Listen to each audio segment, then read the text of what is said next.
Hello, guys. Hope you're doing well. This is TJ, and you're listening to Beyond the Ring podcast. And today we're going to do the review and discussion of A&E's third biography, which was out today.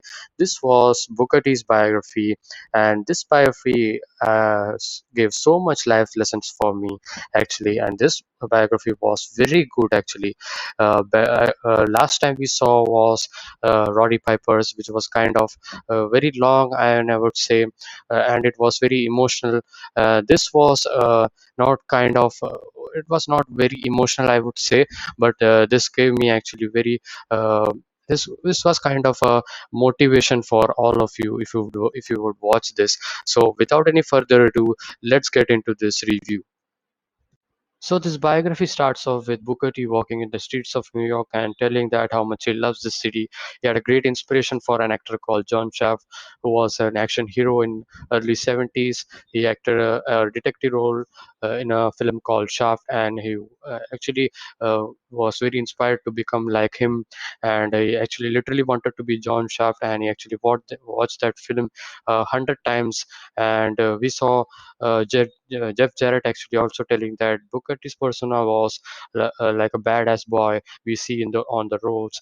He had that street smartness. He was hungry. He was athletic. He had the over the top, larger than life character, and he actually loves fighting. He for anything he does, and he wants to strive to become anything. That was the uh, uh, that was a point of that.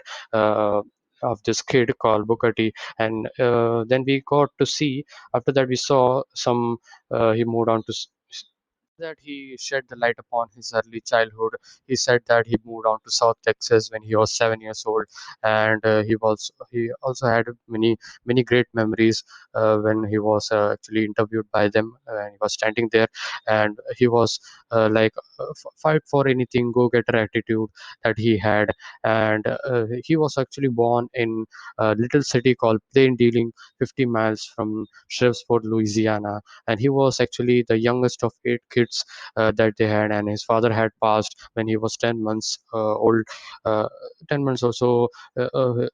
All he had was his mother, and his mother was actually a registered nurse. So his mother, how much she sacrificed for these kids, he also said that she used to go for the job at the night at 11 to 7 shift, and then she used to come back, and then she uh, such was the commitment to the commitment to her children, actually.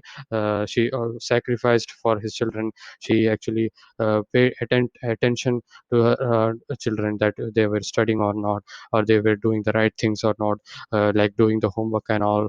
And so as he was the youngest kid in that family, of his he was like a mama's boy, as Booker T said.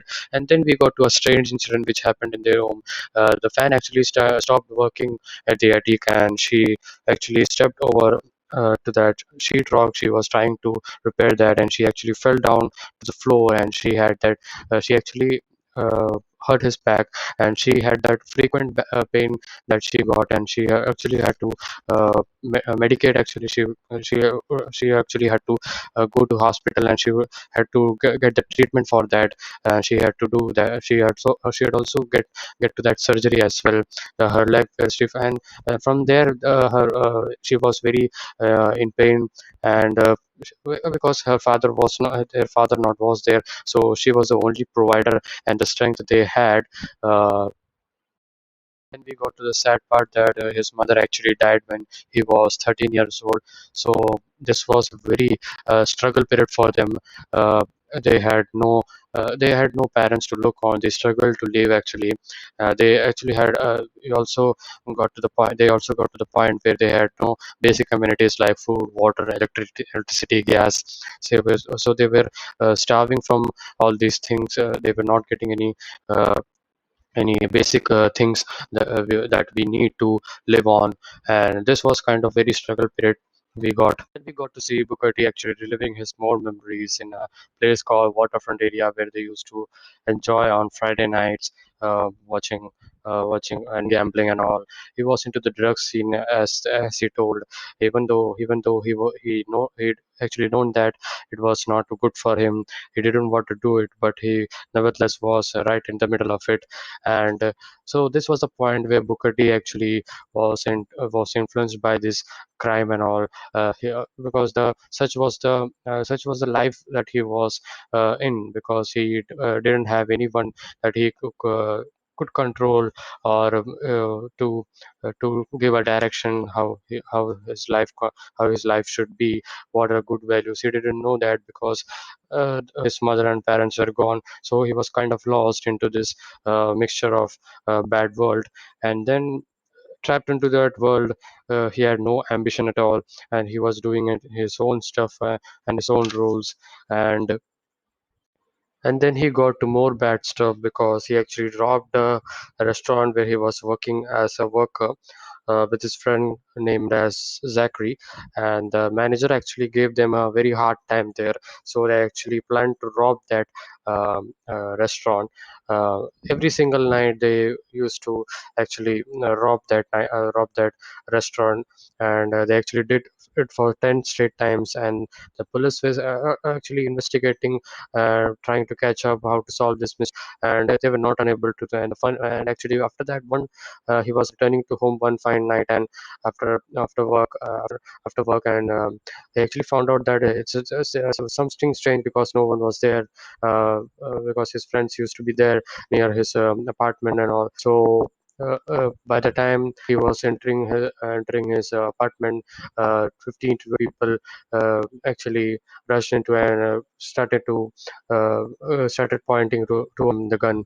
and uh, and the rest was history, actually, because after that he was charged, and got to the prison, and then he was sentenced for, I think it was 5 years, actually. uh, and actually started off with learning, because he didn't went to school and all, and he actually started studying. And at the point that he also said that he actually want to study and want to get the education and all, and he was getting into the right track. And that's why I said this was a turning point, even though it was a baddest time for him. But this was the time when he actually had the thought that what he done was wrong, and he will have to change him for what he actually did. And from there he actually was uh, improving upon and and he actually was doing what the officers and the policemen actually said there, cleaning up the field, doing the work in laundry and all. And his sister actually didn't want to meet him in the jail, because such was she was heartbroken when she actually knew that he was convicted. So Booker T actually used to write a letter to her, actually asking about his well-being and all, asking about her well-being and all. So, and from there on he learned a very important life lessons for his life, because he was getting into the right track. He actually known that what he done was wrong, and he actually was kind of feeling guilty, because he what he did was wrong. And he actually tried to get into more value based stuff that he was not into. That period he was sent to penitentiary for 12 months, actually. And then after that he got the parole, and he actually stated that officer told that Booker T, you can go. And he was like, uh, is this real, is this for real, that can go. He was such happy, and he actually learned the lesson that what he did actually was wrong. And after that he actually touched upon when he was 17, actually, and he had his son that he had, called Brandon. And man, that's pretty early, because within today's standard. And his mom actually was high on drugs, and so his mom was not that uh, was not taking care of his son, and actually, and his dad was just out of jail, and he actually that resulted in him going to actually into foster care, and to get him back, he actually had to give them money. So he didn't have money, so he get into that stuff, that robbery stuff. He had a stash house where he actually steal money from the drug dealer. He got and he got it. He got his back. He got back his son, and he wanted to actually make a quick money. That's why he done this. He tells us, and after that he was actually finishing it off because it was not uh, he understood that it was not good for him, and he wanted to get into a new life and all. So he met his brother, and he lived on from his brother, and his brother actually Stevie Ray actually took care of him. And he said, man, I want to get to the job. And his brother held him in getting him a job. And he was a security guard actually, and security guard of a mini store of Gassage. A person named Bruce Gassage was was a was an employer of Booker T, and he said that he actually ran a mini store where Booker T actually helped him run that property, and he used to lease that property to new tenants and all. He used to clean that property, and he actually also used to make sure that people gave him the rent and all. So that was a kind of a good experience that he got to work. He was kind of living a new life from there, and that was a time when his brother actually was getting into wrestling, and he said, Ivan Putski has opened up a new wrestling school. Do you want to get in there? So he was like, hell yeah, man, I want to get in there. You are doing. I also want to do. That was the thing that he had from childhood, that whatever his brother has done, he also want to do that.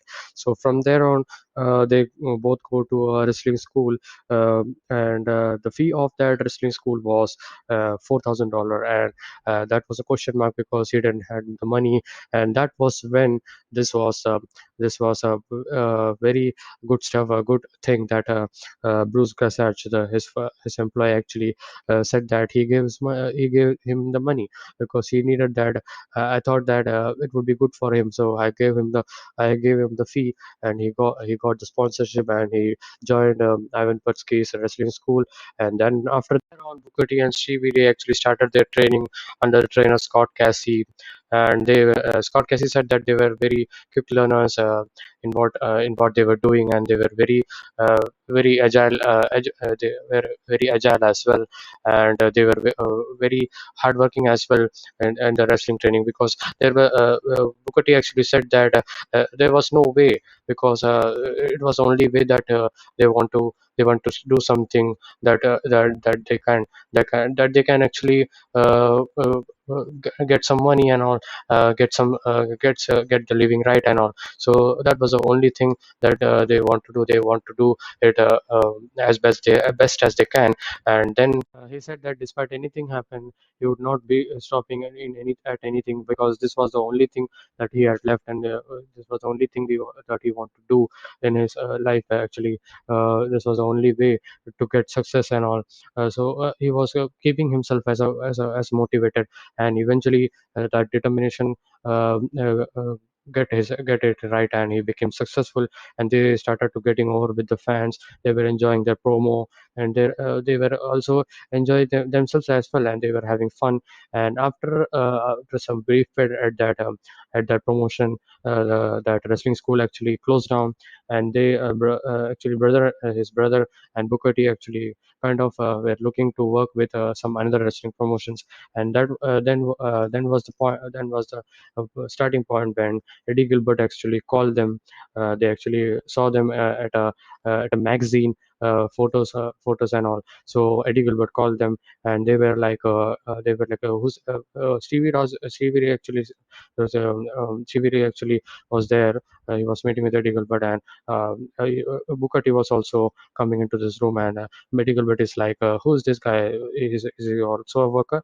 And Stevie Ray says, he also works. That he also works. Are you as a tag team? A tag team? So he's like, we work as a tag team. He said that he was lying. Actually, he didn't work a single match as a tag team. He lied that, and then bang, Eddie Gilbert actually signed them, and they actually joined his promotion, the GWF Global Wrestling Federation, which was a Dallas-based promotion, and they were as a tag team, and they were given the name as Ebony Experience, and uh, the point where they introduced that Spinner Rooney, which became so famous with his wrestling career, and the people actually fans actually loved that thing, their character, and the fans actually started thinking very differently about them, and they were getting started getting over as a tag team, and they were actually making 125 bucks at every show, and they become the hottest tag team that at that time, and everybody were loving them, and they were also fans were also carrying out like a number of signboards like of a Ebony Experience, and they eventually won the tag team titles, which was a great achievement for them in their career. They won the tag team championship, and they worked actually in GWF about 18 months. And one fine day, they were in the backstage at the arena, at an arena. So Sid Vicious called him, and they were like, oh, man, Sid Vicious called them, and Sid Vicious is calling them. So they were like of kind of a very shocked and intrigued. Why the hell Sid Vicious is calling us? Sid Vicious tell that he actually found their work very interesting, and actually was there wrestling and all, and Sid Vicious was also working at that 1990 period, was working at the WCW, and eventually got a call at WCW, and they were finding out the too many names, and they finally got to finalize Harlem Heat.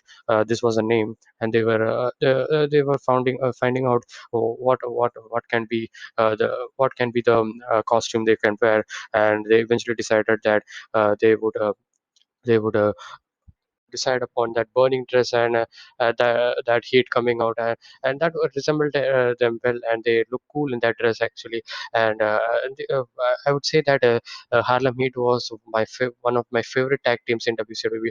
Not I'm not just bragging about, or just saying because he was in the documentary, but they were my favorites after Steiner Brothers and all. When Steiner Brothers were not getting pushed, Harlem Heat was my favorite tag team at that time, and how could you not love them, because they were so good, and they were so cohesive. They had that aura, they had that intensity, so they were so good that they were so good that in promos as well, they were very fun to watch. Anytime you watch WCW, their matches and all, with Sister Sherry on their side, that was also a very good moment for them and all.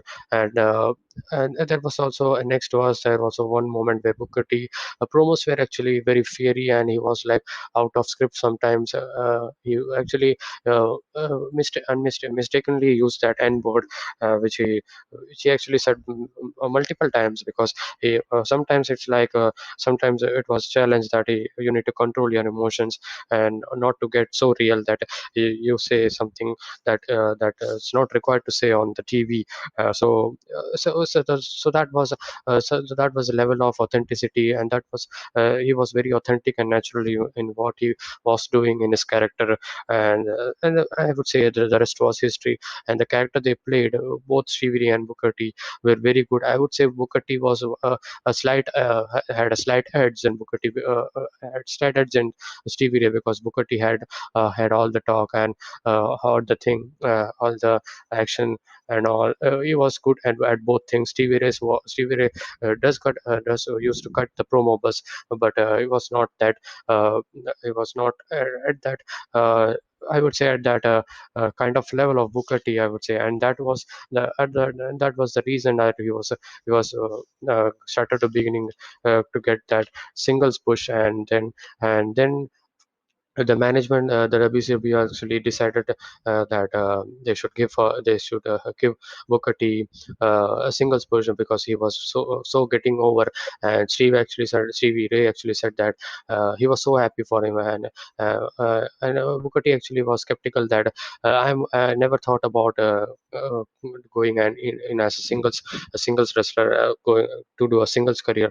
But Stevie Ray said that you should do, man, you would be successful, like you should try in that as well. And he gave that confidence, and because he actually began that solo run, he actually never care about the war and all that was going on in 1996 and 1997, because WCW was just beating straight out of 83 weeks WWF, and he was never into that war because he was not uh, getting ready to uh, actually get that pressure into his to give the best, because he was constantly improving. He didn't pressurize him. He was constantly and starting better in the flow that he had got. He didn't pressurize him. So that pressure, when that pressure came, when the pressure could come, uh, that would make many problems for any character or for any wrestler. And he actually eliminated that thing, and by not getting pressurized. And he started getting better in the better, and they started taking his singles run very serious. The fans actually loved it and enjoyed it. uh, there, Booker T actually never looked back, because he was one of the top superstars of WCW at that time. He was going to get that WCW title run sooner or later, because such was a push that he was getting. And that was the point. The biography actually had a little bit of change in the pace, because change in the story, because he actually was introduced. He actually introduced his wife Shamel there, where Shamel actually came there as an idol, where she used to dance in the ring, and they got to introduce with each other, and they eventually they fall in love. And from there we got the first moment when when he actually got the first WCW championship match. And this was not planned actually. This was a Hulk Hogan versus Jeff Jarrett match. Jeff Jarrett was carrying the WCW title, and Hulk Hogan had said that he actually admitted that he had that creative control when he signed with WCW, that he can change over what he want. And Vince Russo was didn't like this thing, and didn't like this thing. And Jeff Jarrett, the bell actually rang, and Jeff Jarrett was laid there, and Hulk Hogan get the pin with his leg upon his chest, and that was very shocking for fans, because that was a main event. And uh, I mean, this was some of the things that made WCW look dumb, and they eventually failed. This was some of the things. I would not say this was the only thing, but this was kind of dumb to see when you give that championship match, and then you see that this kind of thing happening. So fans didn't know what was happening, and they were booing like hell.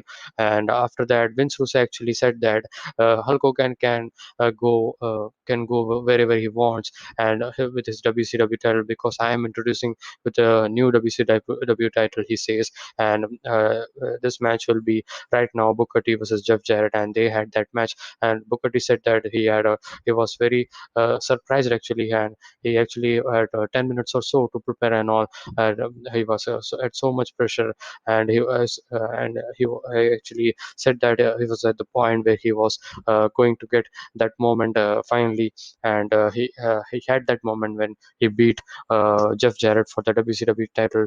And Jeff Jarrett actually said that he was very proud that he was the one that Booker T beaten him for that WCW title, because in those times, that was the kind of a thing, because black people didn't want the champion. And Booker T actually also stated that last WCW champion was black was Ron Simmons, which it was in 1992. So this was in 1998 or 99 or some.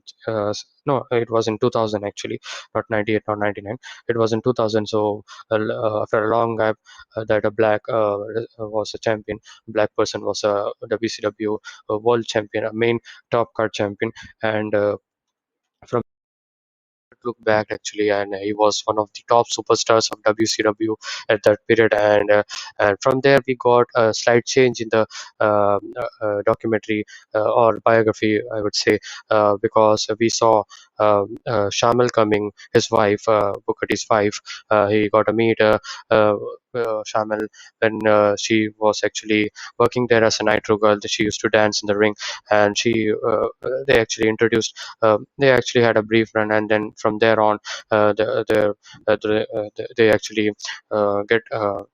They actually were getting fell in love, and they were actually getting we're starting to get we're actually getting thereon. We saw this was the time when WCW was going downhill, and WWF actually purchased them. Purchased them actually, and he had his in the last Nitro episode. He actually defended that championship, and he retained that championship again. Uh, he actually had, it was also for the WCW United States Championship as well, as I think, and he had actually held that two title, WCW World and WCW United States Championship. And after that, we saw that the WWF actually bought WCW, and Booker T was after that match when he won the title, he was not thinking about what will be next, because his job is gone. So he was thinking because he had gone through more bad adversities than this, because when his mother lost, that was the biggest thing, that biggest loss that he had. So this was not a big thing for him, and he was such was the motivation for him, and look at that. He was not worried. So after that, he gone to backstage, and some fellow wrestler actually asked him what his next plan is, and he was saying that he was going for the WWF. Hell, if you want to get success, that was the only way. That was the biggest company back then, and then he got to. Then we got to Bruce Pritchard actually said that they never decided to bring Booker T, either to sign him or not. They didn't make the decision because the talent base was so huge, and the most of the 90 above 90% WCW stars were thinking about sitting in their home and taking their Time Warner contract money that they had guaranteed contract with them. So Nash actually told that he actually sat down home for 8 months. Sorry, 17 months. He was sitting home for 17 months, taking money. He was doing nothing. He was just banking on. He said, and Booker T was not like that. Booker T said that just didn't want to sit idle. He want to work. Even he want to get into the top company, and he want to get into the top. He want to develop himself, and he wanted to work for WWF actually. He wanted to establish himself, he said, in the biggest company that was alive, that was WWF. And so he actually requested actually said that he want to work with WWF. And near the King of the Ring 2001, Booker T made his first appearance, where he attacked Steve Austin from the back, and he actually hit him with the backdrop onto the audience, not onto the audience, onto the announce table actually. And Austin actually said that he was like he had a very intense pain on the back, and he was like, is this Booker T guy a safe guy to wrestle with? I mean, and then he actually told that it was not his error or like that. It was my own error, because I actually hit my back onto the chair, and that was the reason why I had got hurt more. That was not Booker T's fault, and he admitted that, and he had actually admitted that. And that time actually, when WCW stars were coming to WWF, WWF superstars were not like that very good with WCW guys that we had listened here and there, and they actually didn't.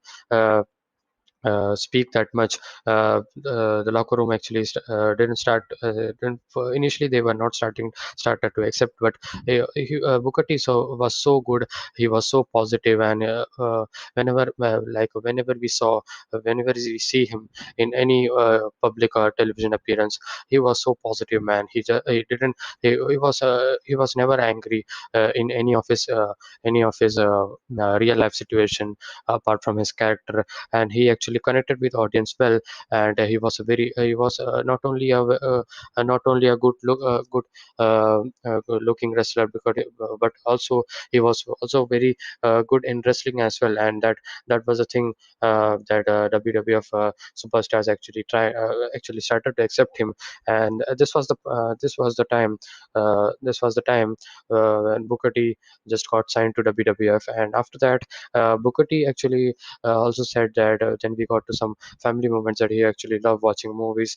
And his wife said that he was branching out to something that he has never done before in WCW.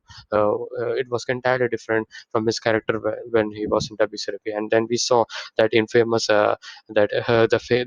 famous segment of Steve Austin and Booker T at that uh, Booker T at that grocery store, and it's still funny to see that. And Steve Austin actually thought that it was very fun to work Booker T selling and all. He was like, oh, he was making that sound. It was very comedic thing, and he started doing some comedic stuff. They show some clips and all of his comedic appearance, comedic thing that he had done.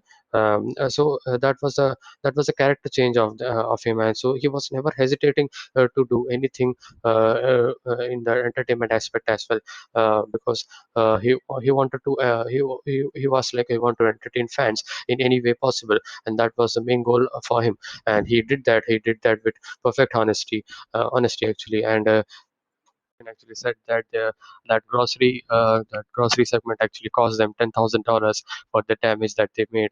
And there was a line when it was ending, that price check on a jackass. Fans never forget, and to this date, he said that was a kind of a unique moment for Booker T and Steve Austin, and he totally enjoyed it working with Booker T, said Steve Austin.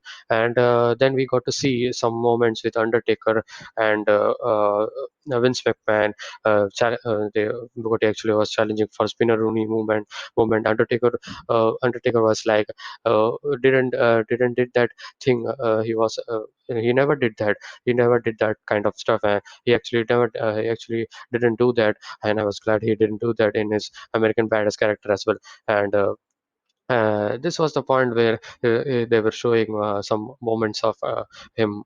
And actually Vince McMahon actually does Spinner Rooney, and it was a most most bad Spinner Rooney that he had seen, he said.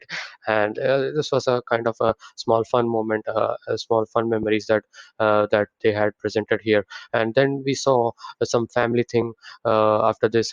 Booker T's first son actually, we had discussed that Brandon, he was 35 years old, and he didn't get along with his father Booker T, and they were not they have fair share of problems with him actually.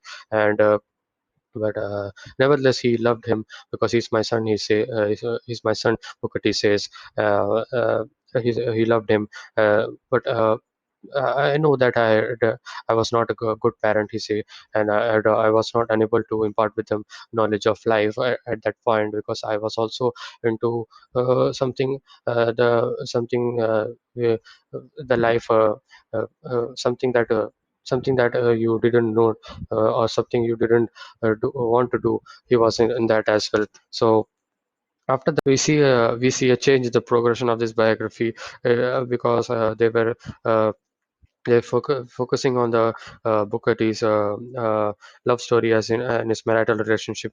And Shamel actually said that they were actually getting planning to get married.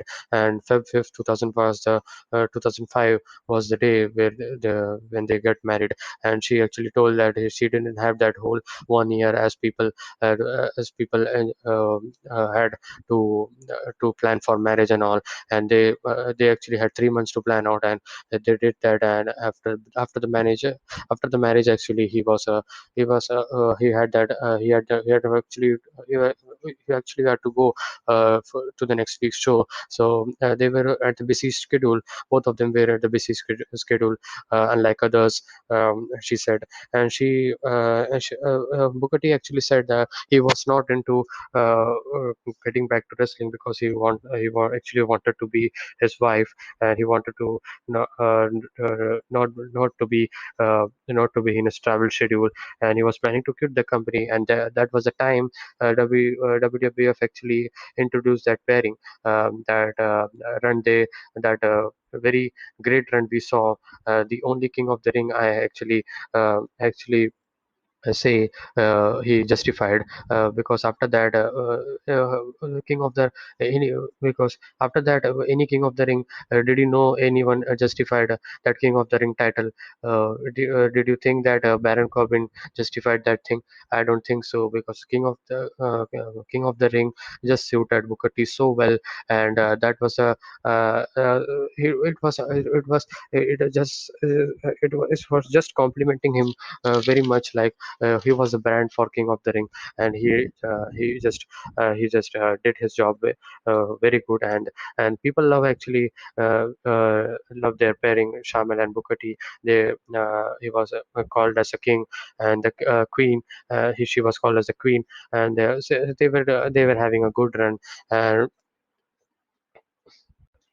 so it resonated with the audience very well, and with him as well, and the audience loved it. And they get into the more family moments where they had two twins, and one boy and one daughter. And then they show that he is enjoying with his family right now. And this is kind of the current period they are showing. And he's now at the period where wants to spend time with his family. We also got to know that his wife said actually he cooks very well. And he aims to Booker T actually said that he aims to give his son and daughter the good values that he didn't got in his childhood. And that's what he is the only point that he wants to do ahead in his life. And at the end of the show, we saw his meet with Big E and Kofi Kingston when he was the WWF WWE champion. So much WWF memory. Big E and Kofi Kingston, he met them at WrestleMania 35. They were kind of hanging around, and he actually said that he had that idea, and get back to this business. And he actually loved this business because he says this was a business that he gave so much, and this was a business that gave him such popularity and such greatest career that he had got. And finally, we saw some footage and some clips of his wrestling promotion, which is still running, which is called Reality of Wrestling. I actually had watched this wrestling promotion, and it was when there were fans, and this was very a good promotion. They had some fun matches. They had some great talents there, and I'm glad he was imparting that knowledge to new talents that he know, and he enjoys that doing. He says, and it was very nice to see that clips. And then we go to then and then to the moment where they turned into a training center or a wrestling school to a wrestling promotion that they are known today. And it's pretty good to see that many wrestlers are now starting their own wrestling school. It only benefits new talents and the business. If you love the business and if you want to contribute to it, there's no better way you can do it, I think so. And this was a perfect example how he overcame all the odds and become successful.